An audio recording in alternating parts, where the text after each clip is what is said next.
des choses. Après les menaces de mort donc, que vous avez reçues des djihadistes, vous décidez de quitter l'Afghanistan. Et pourquoi avez-vous fait le choix de la France? Avez-vous fait le choix de la France? Pourquoi?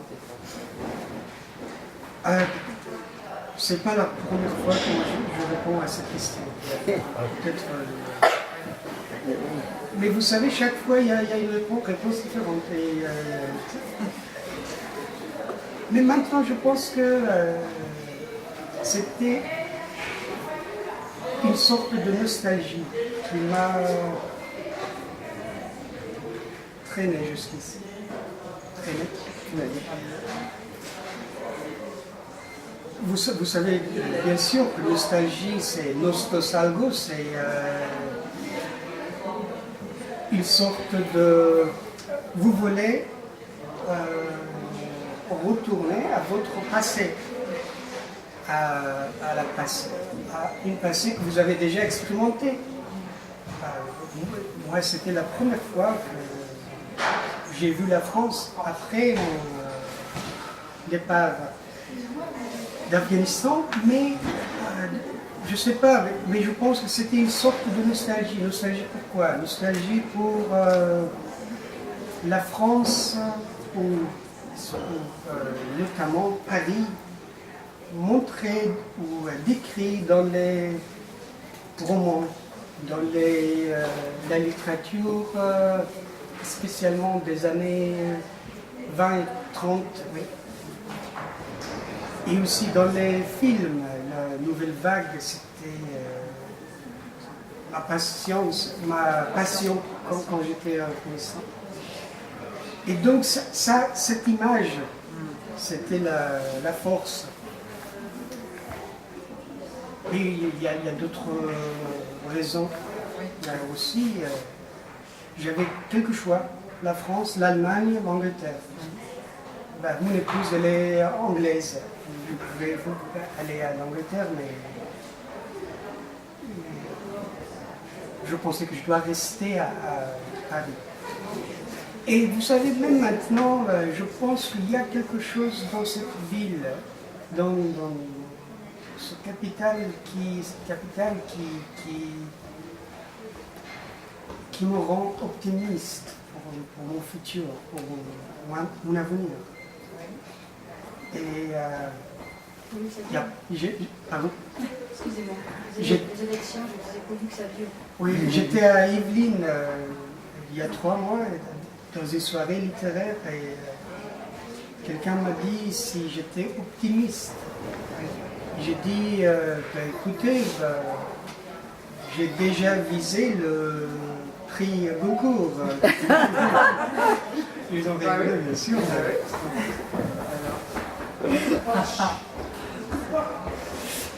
Alors justement, on est dans un pays où on a l'impression en France qu'on peut tout dire. Oui. Mais on ne sait plus trop quoi dire. Et ça nous intéresserait de voir comment vous percevez ça et comment vous percevez la liberté d'expression en France. Qu'on en fait. Moi, je ne connais pas très bien la société française, ni la politique française, et ni les médias français. Mais pendant mon séjour en France, à Paris, ce que j'ai entendu, ce que j'ai vu, ce que j'ai vécu, et si je me permets à dire des choses, je pense que la liberté d'expression, c'est, comme j'ai déjà dit, c'est une partie de votre culture. Ça, c'est une partie de votre vie quotidienne. C'est pas seulement un acte politique en sens étroit de ce mot. C'est pas seulement un acte politique, c'est aussi un acte social, culturel, je sais pas. Vous avez une sorte d'expression libre, même dans la vie quotidienne, dans les fêtes, dans les soirées, je sais pas, partout. Pourquoi je distingue l'acte politique de l'acte social et culturel? Parce que chez nous, ça n'existe pas. Même dans les fêtes, même dans les soirées, même dans les rencontres, même avec votre ami, dans une relation très intime, il y a toujours une sorte de sensation qu'il y a quelqu'un qui est là, qui vous contrôle. C'est le Big Brother de George Orwell, c'est ça. Il y a toujours le Big Brother qui est là pour vous contrôler. Et donc, pour nous, ça n'existe pas comme acte social, acte culturel,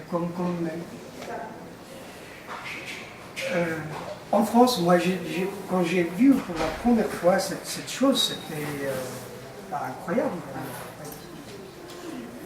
Vous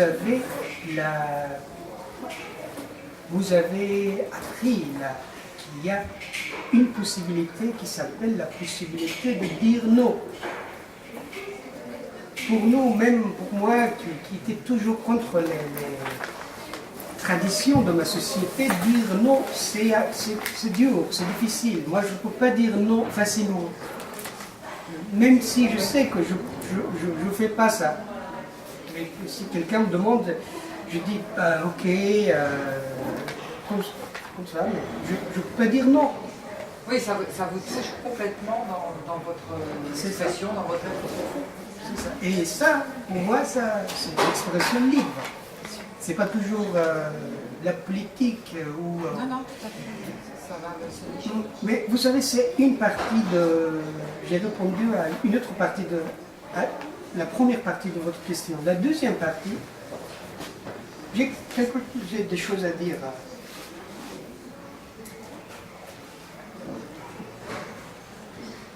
La situation politique de la France, de l'Allemagne, des États-Unis, de l'Angleterre, moi je ne peux pas le comprendre. Je ne suis pas un homme politique, je ne sais rien de la politique, mais c'est juste mes sentiments. Maintenant, vous avez l'élection présidentielle juste devant vous. Et nous connaissons les candidats et candidates, spécialement candidates. Et j'ai aussi vu les votes réalisés par les médias, les sondages. Et j'ai vu que cette candidate, elle a 27%, tandis que les autres, 7%, 10%. Je ne sais pas, mais cette sorte de politique, il me semble que cette sorte de politique, ça peut être dangereux pour l'avenir de l'Union européenne. C'est pour cette raison que moi je pense que peut-être dans 10 ans, l'Union européenne va être témoin d'un changement inattendu. Vous avez vu le cas de Brexit. C'était incroyable. Et vous avez vu aussi le cas des États-Unis, Trump. Et maintenant, en Allemagne aussi, il y a les mêmes problèmes. Pourquoi je parle de la politique? Parce que je veux dire que c'est justement là où on a besoin des voix de majorité qui distinguent le mal du bien, qui peut voir l'avenir. L'immigration, la crise, ouais, c'est une réalité. Et pourquoi il y a beaucoup d'immigration, il y a beaucoup des immigrés en Europe? On sait la raison. Moi, je ne voulais pas quitter mon pays, pas du tout. C'est comme votre pays, c'est mon pays où j'étais, où j'ai grandi. tout seul. J'étais forcé de le faire. Mais pourquoi j'étais forcé? Et aussi, là, je vous donne un autre exemple qui est semblable à ce que j'ai déjà dit. La guerre en Syrie aujourd'hui, c'est pas seulement une guerre entre Daesh, Bachar al-Assad ou je ne sais pas qui. C'est aussi une guerre internationale, globale. Parce que c'est une guerre entre les États-Unis et la Russie, les États-Unis et l'Iran, les États-Unis et la Chine, ou aussi même la France. Il y a des intérêts, il y a des intérêts. Ils sont là pour donner les ressources financières pour Daesh. C'est là justement qu'on a besoin de l'expression libre, de la liberté d'expression. Vous avez la liberté bien sûr, mais je pense que c'est ici où on doit dire que nous ne payons pas les impôts pour participer à la guerre de la Syrie.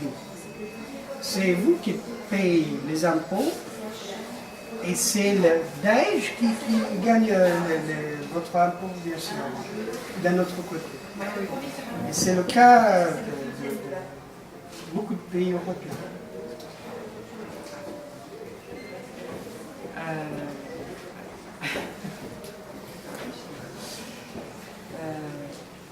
Parlez justement en France, comment vous avez perçu, vous, les actes terroristes en France? Donc, vous avez vécu, ressenti la réaction des Français?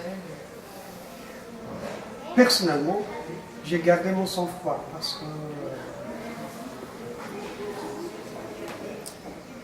j'étais à la maison des journalistes la nuit de novembre, 13 novembre.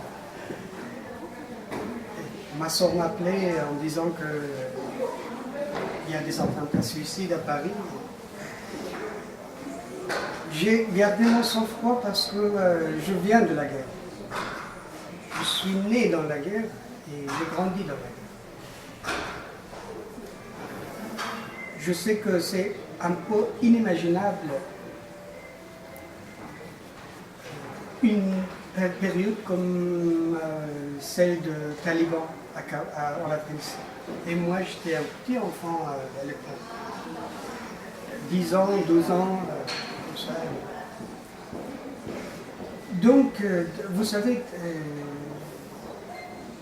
c'était cette nuit-là où je pensais à une autre chose. C'était moi qui, je ne peux pas le dire, j'avais pas peur. Et j'avais peur de ne pas avoir peur. Parce que je suis un être humain. Je dois être sensible, je dois être mais quand vous gardez votre sang-froid, même il y a des massacres dans la rue, c'est un peu affreux.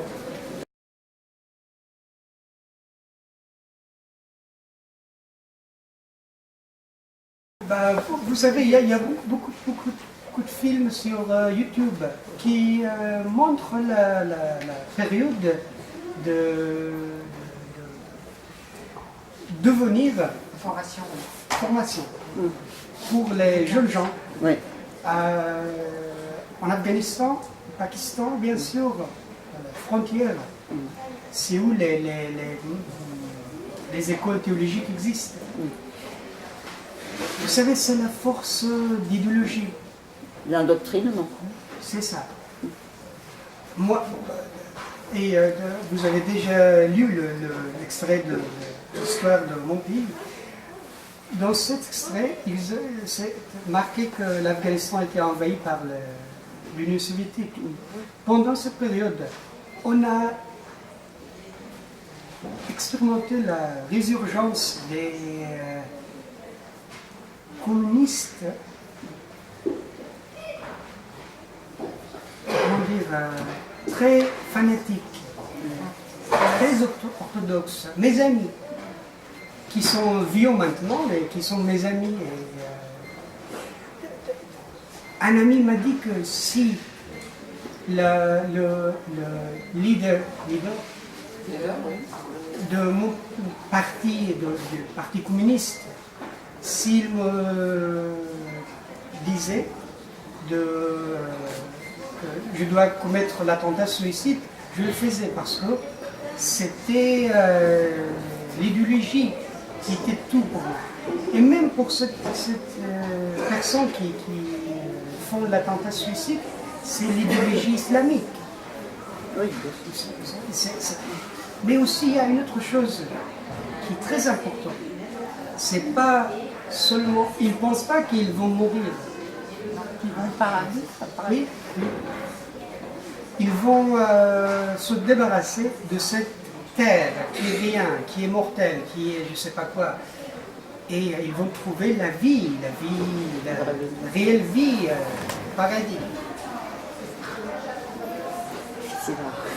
Alors, je vois une question importante pour vous. Comment pensez-vous que les jeunes en France peuvent se réapproprier justement l'espace politique, social, au sens de la vie de la cité? Comment un petit peu élargir la conscience participative et la conscience tout court? Est-ce que ça passe selon vous uniquement par l'engagement politique? Ça, c'est une question très dure pour moi à répondre parce que c'est.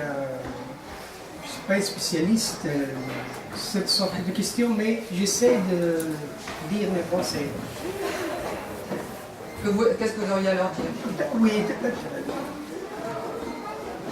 moi je pense que malgré la révolution technologique, malgré la mondialisation, malgré la présence des réseaux sociaux dans nos vies, nous sommes très isolés. Isolés. Cet isolement, ce n'est pas seulement ça que je suis toujours occupé avec mon portable, c'est pas ça. C'est aussi, c'est le niveau personnel bien sûr, le niveau individuel, mais il y a aussi un autre niveau qui est plus important que ça pour moi. Je vous raconte une petite histoire. J'étais, depuis mon arrivée en France, j'étais peut-être dans 10 écoles, dans 10 collèges, et j'ai parlé auprès des lycéens, des collégiens. Et j'ai parlé de mon pays, de mes expériences, du journalisme. J'ai vu des étudiants qui ne connaissaient pas qu'un pays au nom d'Afghanistan existe sur la carte du monde. Je ne le dis pas parce que c'est mon pays. Je pense qu'il y a au moins deux raisons pour connaître un tel pays. La première raison, c'est sa culture ancienne. La poésie persane, par exemple. La deuxième raison, c'est la guerre perpétuelle qui est là, qui est toujours là. 40 ans de guerre. Imaginez, ma mère, elle est grandie pendant la guerre. Elle ne connaît pas la paix. Elle ne connaît pas la paix. Elle est toujours, même quand elle parle, elle est violente. Je la comprends pourquoi elle est violente. Même moi, parfois je suis un peu agressif et je pense que pourquoi. Il y a mes amis qui me disent que voilà, c'est la raison. Pourquoi tu es violent? Parce que la violence, pour nous, c'était une valeur. Et donc, je vous ai dit que j'ai rencontré des étudiants pour qui l'Afghanistan c'était un pays inexistant. C'est le niveau collectif. Ce n'est pas le niveau personnel, bien sûr. Moi, je pense qu'on a besoin d'un peu de changement dans les deux niveaux. Et on a besoin de se reconnaître et de faire connaissance des autres. Connaître les autres, ça c'est indispensable. Moi, je pense toujours que je dois connaître les autres parce que c'est les autres qui sont... c'est avec les autres qu'on peut construire, je ne sais pas, l'avenir. nous ne sommes plus dans un monde Oui. comme ça.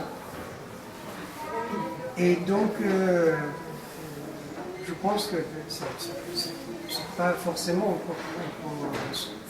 l'engagement politique, c'est Non. pas forcément Au quotidien, se connaître. C'est ça. Connais-toi toi-même et connaîtra l'univers et les Oui, dieux. c'est- C'est un certain... c'est Aristote. Et, voilà. Très bien. Merci beaucoup. Ben, je pense que maintenant, voilà, on a fait nos questions, mais le débat est complètement ouvert. N'hésitez pas.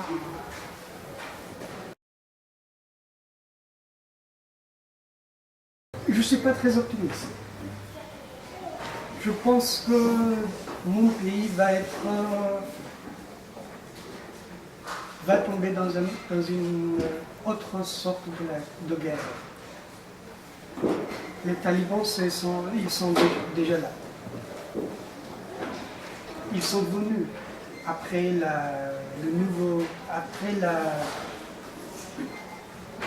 après 2007-2008.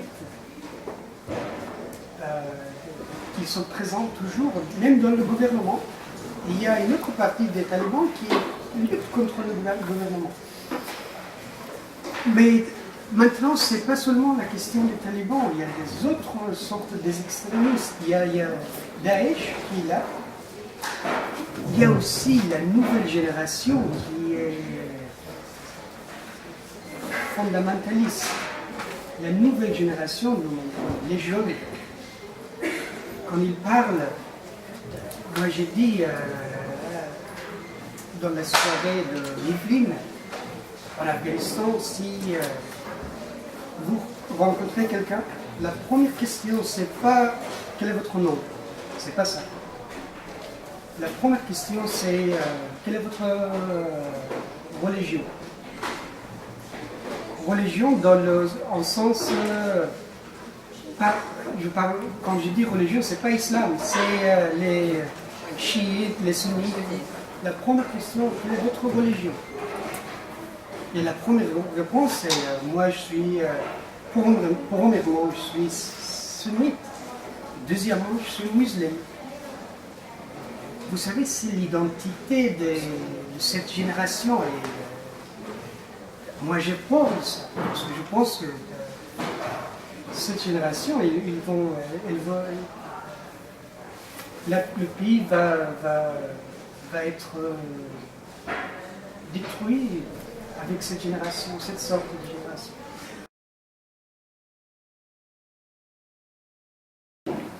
Oui, vous avez raison, mais c'est pas seulement la question d'impact, c'est aussi la question de passion. Vous savez, moi j'ai souffert. J'ai beaucoup souffert de mon métier. Je suis victime de l'expression libre, de la liberté d'expression. Et donc, maintenant, je pense que je ne veux plus être journaliste. Même si l'impact peut être...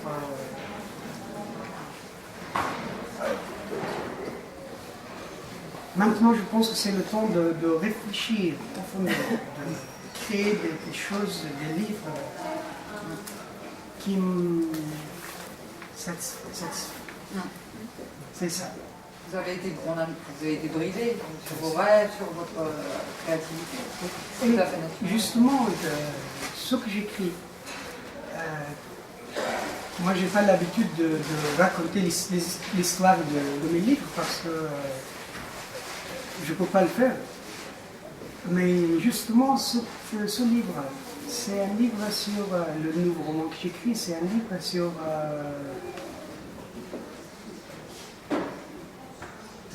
la mort, mais pas un livre philosophique. La mort comme un phénomène, comme un nouveau phénomène. Moi, je ne peux pas expliquer ce que je veux dire. Je suis sûr que vous êtes un peu... je pensais que c'est peut-être confus. Mais c'est sur une autre sorte de la mort. Je vous donne un exemple. L'attentat suicide. Il y a deux parties. La personne qui commet l'attentat suicide et les autres qui sont des victimes. La mort pour cette personne, c'est pas similaire à la mort des victimes. Ouais. Vous savez, c'est une autre sorte de la mort. Moi, j'ai expérimenté, j'étais juste à côté de cette sorte de mort, parce que j'ai juste, comment dire, dans le bureau où je travaillais, juste derrière le mur, ils ont fait un attentat suicide. Et j'étais là, dans la chambre, avec mes amis, 4 amis. Les vitres, les fenêtres, ils étaient cassées. On était sous le poussière, à une situation...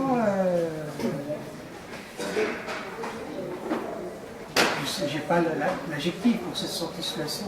Ça peut être terrible, mais ce que je pensais après, c'était la forme de cette mort. C'est pas une mort normale, c'est pas une mort naturelle, et c'est pas une mort, même quand quelqu'un tire vers vous savez que maintenant je vais mourir. Mais quand vous êtes calme, vous êtes dans l'espace public et vous vivez sans problème, tranquillement, et soudainement vous n'existez plus. C'est la question de mon idée. Et donc, c'est plus important que les reportages.